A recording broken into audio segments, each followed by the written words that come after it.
My first Pride was Brooklyn Pride in 2014. It was incredible. It's like so lovely.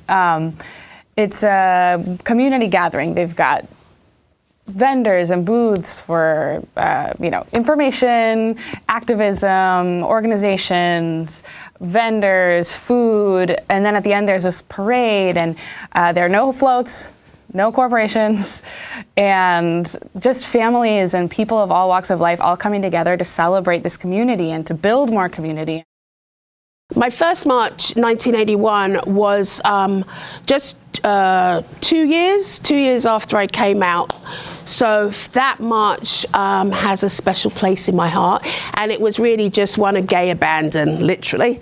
And I was happy, it was fun, it was great, it was in London, it was 1981, all was good. So I went to Pride a couple years before what I consider is actually my first Pride. Because I went when I thought I was cis-het and an ally to a lot of my friends. And then a couple years later, I discovered, oh no, I'm non-binary and super queer.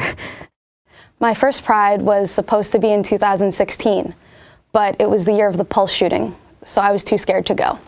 I wanted to go into a gay pride parade in 1974, before I was in the movement. And I lived on Long Island. I snuck into the city and didn't tell my parents or anybody where I was going. And I watched this thing, this amazing, all these gay people.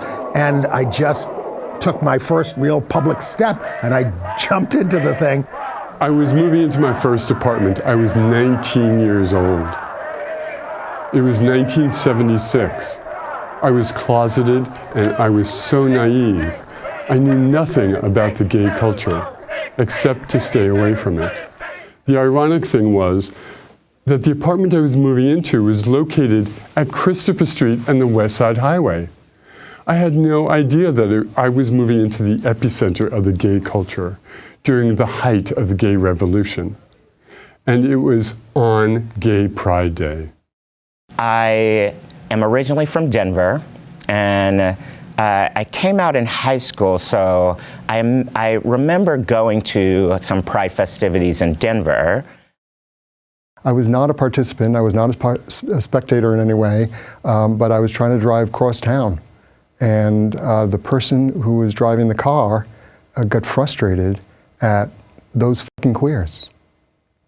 And at the time, I was fairly much in the closet, but acknowledging all of my inner desires that were bubbling up. And it was really, it was disheartening. And I sat in that seat and had issue with myself for not saying something. But it's like, what do I say? Anyway. My early experiences with Pride were less than underwhelming. I just didn't enjoy it. I felt very disconnected. I didn't like standing on the sides and watching, and I didn't have a real, I came here from Mexico, and so I felt very disconnected, and I didn't know how one could participate or how I could participate. My first Pride Parade was here in New York City. I was meeting up with a friend of mine down over by Christopher Street, and we were really on opposite corners of each other, but we didn't meet each other for about an hour and a half because of the barriers and the crazy traffic and the police and all of the people. The first time I ever attended a gay pride was in Brooklyn, the first Brooklyn Gay Pride, I guess in 1996 or 1997.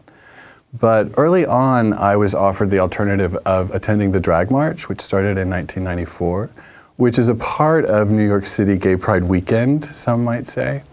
And I found that satiated my desire to act up, if you will. And it was an alternative to the corporately saturated march as it exists today. So my first Pride was in 2017. I went to the New York City Pride Parade with my partner. Prior to that, I didn't even know I was a member of the community. I went to them as an ally, but not for me. There were men everywhere, and they were openly holding each other's hands. Everyone was chanting off the sidewalks into the streets. I was standing on the sidewalk. And my future was in front of me. I had no choice. I could not hide in the closet any longer. So I joined them in the streets. And in that moment of stepping out of the closet, I took my first step from oppression and towards liberation. That's what Pride was, an old rallying cry that the original marchers, UCL, was off of the sidewalks into the streets. For years and years, that was a part of Pride. Anybody watching the march go by could just hop in and join anytime that they wanted to.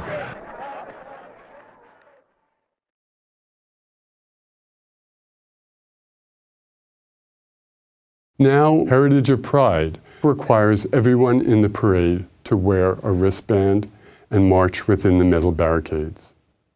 This prevents people on the sidewalk from spontaneously joining the parade in the street.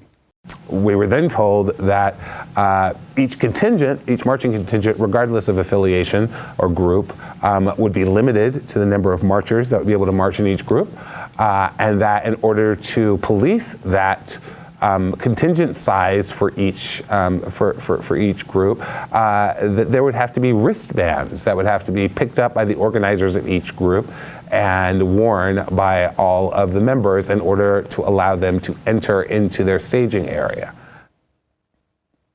Honestly, we almost left before we actually stepped off because it was super loud and we were waiting for hours just to get into the parade itself. I had always been participating in the march as opposed to being a bystander, and I did get the chance a couple of years ago to actually watch some of the march go by, and it wasn't pretty. Well, maybe they were pretty, but the march wasn't pretty. Suddenly, there were lots more of these French bike rack barricades all along Fifth Avenue. Suddenly, the West Village became just a rabbit warren of all of these sort of barricades. People could no longer step off of the street and join the march any longer. Our movements became constrained. The police presence in the West Village after the march got higher and higher. We would hear more and more arrests of young queer people of color in the West Village during the weekend of Pride. Things just began to get harsher and harsher. I have gone to every Pride from 1974 to 2018. In most recent decades as a reporter to cover it for the Gay City News and for the Gay USA show. So I've been to all of the 45 of them.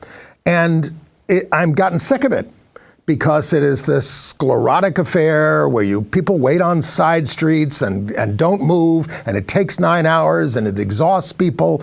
And this past year, I joined with Reclaim Pride to oppose the idea of wearing wristbands in order to get in the march, because with wristband, a kid like me in 1974 wouldn't have had a wristband and couldn't have even been in the march. So this year, instead of going to the regular Pride parade, I'm a part of a march that's supposed to be about rights. It's about the trans people who are the reason why we have the Pride parade, who fought the police, Black, brown, lower income, disabled. Those are the people that this march is about. It's disingenuous for them to try and claim this march history and this march legacy and speaking for the people when that's not really what they're doing.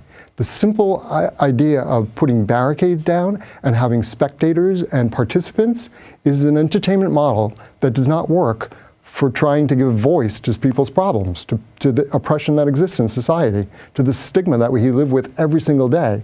That's what needs to be addressed. There are so many different people, organizations, groups that have been kind of left out in a lot of ways, in the way that Heritage of Pride organizes the annual Pride Parade, which they try to call March, but which is really a parade.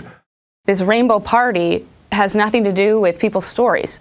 And I think in the Dyke March there is love, there is outrage, there is passion, there is community, and there is joy and reverence all at the same time. And I think that's really what we're trying to emulate in 2019, 50 years since the Stonewall Rebellion here in New York City. A lot of companies give money to politicians and candidates who don't support LGBTQIATS+ rights. And it really frustrated me, like the corporatization and all the floats, when the rest of the year you don't hear them talk about Pride, you don't hear them promote LGBTQIATS+ people. From my understanding, the goals of Reclaim Pride are to kind of band together our community and give ourselves a stronger voice together to fight for the things that our government is currently trying to take away from us and actually succeeding in taking away from us. And it's not just our community, because our fight is intersectional. We had several conversations with Heritage Pride through that summer, just about what the next year's Pride March would be. Whether or not for the 50th anniversary of Stonewall, whether or not Heritage of Pride would put activism and put the rights of LGBTQTSIA people globally at the forefront of this march, as well as honoring the history of the Stonewall Rebellion. When you look back on what times were like when that first Christopher Street Liberation Day Parade march happened, it was incredibly dangerous to be identified as a gay person within our culture, as a lesbian person. At least 300 people have been arrested by the police in the New York area during the last 3 weeks. What do you want the police to do? We want them off our backs. We want them to stop harassing us, stop pushing us around. The dialogue hadn't quite progressed socially enough to include other marginalized people within our community, but even to be identified as gay was cause for physical harm, but certainly you were likely to lose your livelihood. It was a lot harder back then to be out and to fight for those rights. Like now it's not super easy, but it is a lot easier. I became a teacher, and often when I would bring up the history of the Stonewall Uprising, many of my students, many of them queer and trans, had no idea about that uprising. They had no idea why we celebrated Pride. They themselves just saw it as a big party. And that really changed my thinking around what Pride should look like. It was the first time that members of the LGBTQIATSA+ were able to walk out freely, and we were able to say this is how it is because this is who we are. And it wasn't fancy, and it wasn't celebrity. We want to have what we had in 1970, which is a civil rights march, a human rights march, a march for our liberation. It's putting the people who are the most marginalized in front, and I think that's the thing that we need to focus on. I don't believe that the regular Pride Parade does this. We can sort of take a cue from those folks who led that first march, and certainly the Stonewall Uprising, to include all aspects of our community, which is broad and wide, and show America and the world that we are still vanguards of our culture, especially when it comes to issues around social justice and human rights. The people who run it feel we need a lot of money to do what we do, so we're going to involve a lot of corporations and take their money, and they're going to pay for things, and we're going to give them prime spots, and it's absolutely insane. I mean, it doesn't give priority to people involved in the LGBTQIATS+ movement, which is what it's supposed to be about. And the community groups are the groups that should be featured. This march isn't just about being proud, but about seeking justice and making people aware of some of these problems that are happening everywhere else in the world to our community. As a queer woman, that's my history. Those are the people on whose shoulders I stand now. the reason for the life and the opportunities, privileges in some form, being as I live in a Western democracy, but it's the core, it's the foundation of gay liberation. Pride used to be a time of freedom in this city, freedom for our communities. It was a time of community, it was a time of freedom, it was a time of just sort of unfettered liberation. And as time went on, it just became more corporatized, it became more constrained, it became more policed, and more about the exertion of control over our queer lives rather than the celebration of our queer lives. From what I've seen of Black LGBTQIA+ culture, a lot of Black people do not feel included and don't go to the Pride Parade. And that's something I've noticed, and I want to be a part of this march because I feel included and I feel highlighted as a member of this community. Pride is over-policed. In many ways, it's become a celebration of an institution that harms Black and brown people, poor people. So I got involved because I wanted to imagine a pride without institutions of violence, and a pride that actually celebrated people fighting back against these institutions and demanding their liberation. We want no police at the march. Because the police are the ones that are the reason the Stonewall riots happened, because a Black trans woman named Marsha P. Johnson and Sylvia Rivera, a Latinx trans woman, they were fighting with the police. I believe in the gay power. I believe in us getting our rights, or else I would not be out there fighting for our rights. That's all I wanted to say to your people.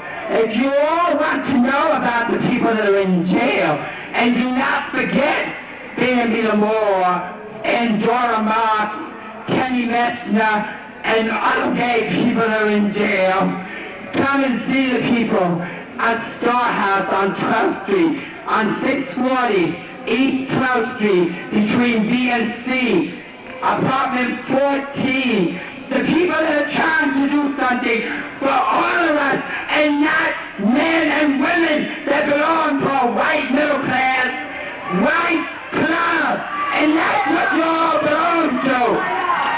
Revolution now! Give me a G! Give me an A! Give me a Y!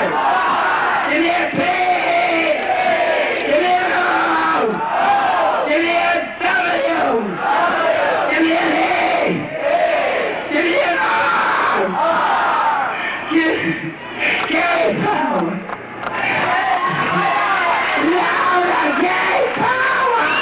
The police are the reason why this march exists, are the reason why we have this history. So I think it is very dismissive that the police have never apologized to our community, and the police ride in the parade when a lot of people in the community do not feel safe, and especially as a Black woman who has seen a lot of injustice against Black people in all of this country's history, I don't think it's appropriate to have police at the parade. What we do for the least in our community just has a benefit that trickles up, right? If you have these corporations paying living wages to queer and trans people, that benefits the rest of society too. And if you have the police stop harassing trans people and Black and brown people, that benefits also straight people. People take for granted that you can get same-sex couples can get married now. That could be reversed by the Supreme Court, so that states could go back to not allowing it anymore, because many of them have laws against it, or they can just trim what benefits they have to give us if they want. So that's just in the United States. And of course, there's a tremendous amount of anti-gay violence that never stopped and that we still have to address. And my God, the rights of transgender people. Here in New York City, we can walk down the street hand in hand, which was something that people were fighting for in the early days. But Can a transgender individual walk down the street holding someone's hand? Not so much. I'm on the board of New Alternatives for Homeless LGBT Youth. Our kids, the transgender kids, they are constantly getting arrested in the city of New York by the police just for walking down the street. It's an easy arrest for the police. They say you were prostituting yourself when they have no relationship to that.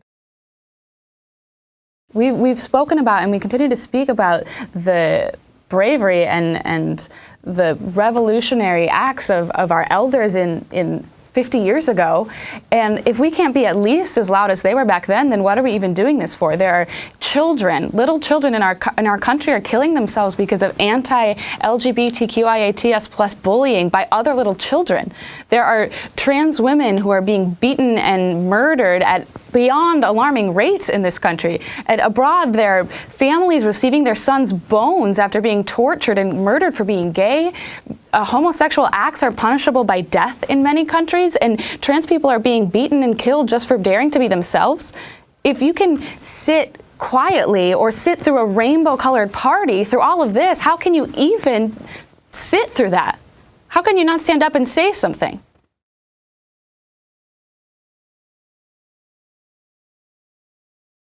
My name is Colin Ashley.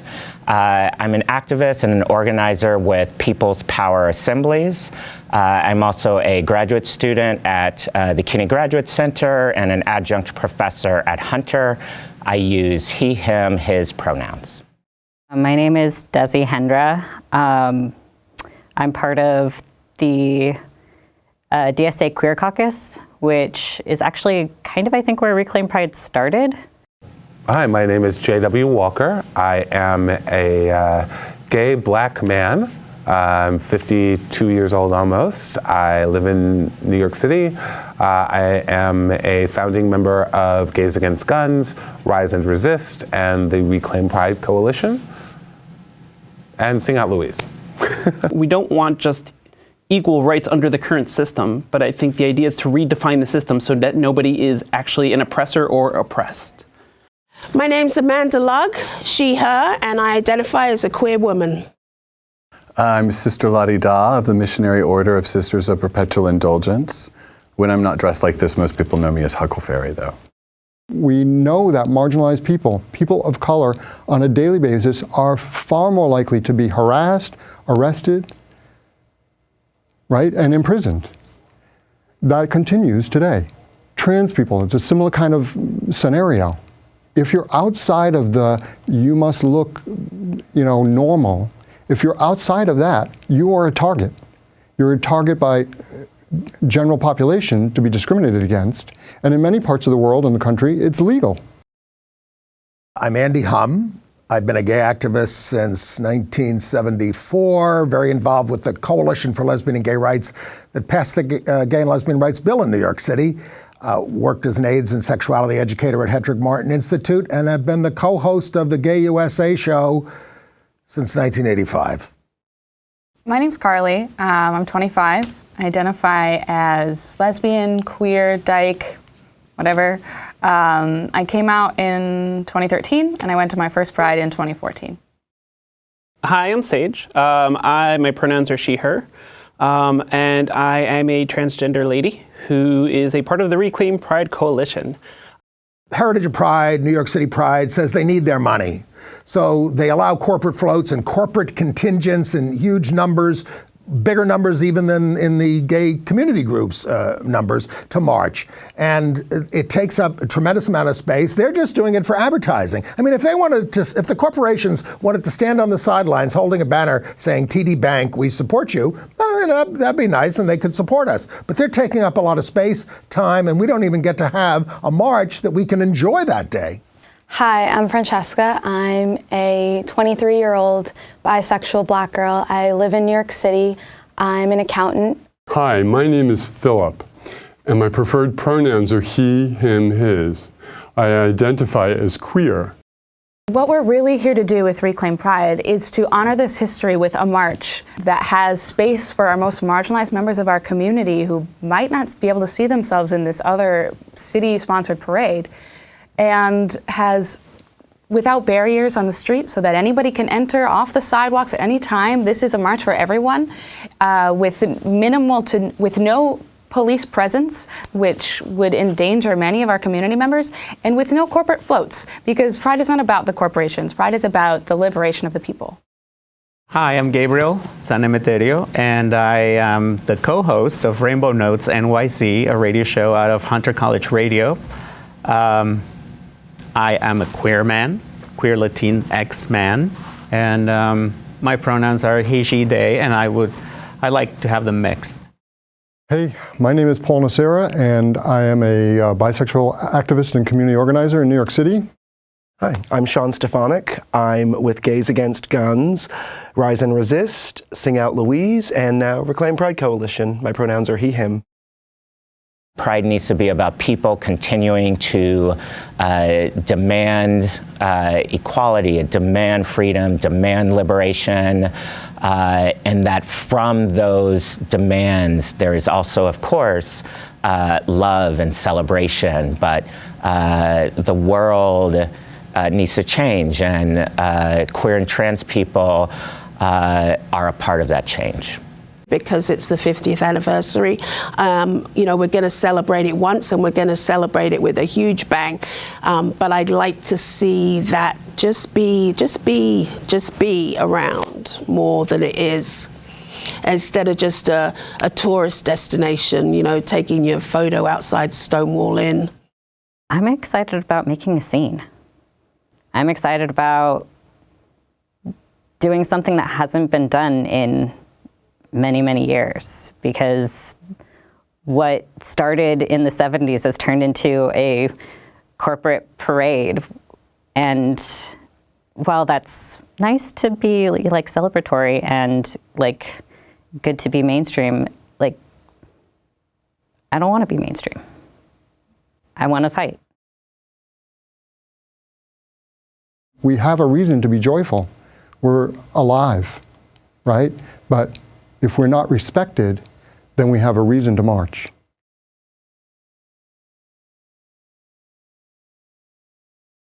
This movement has become so capitalist.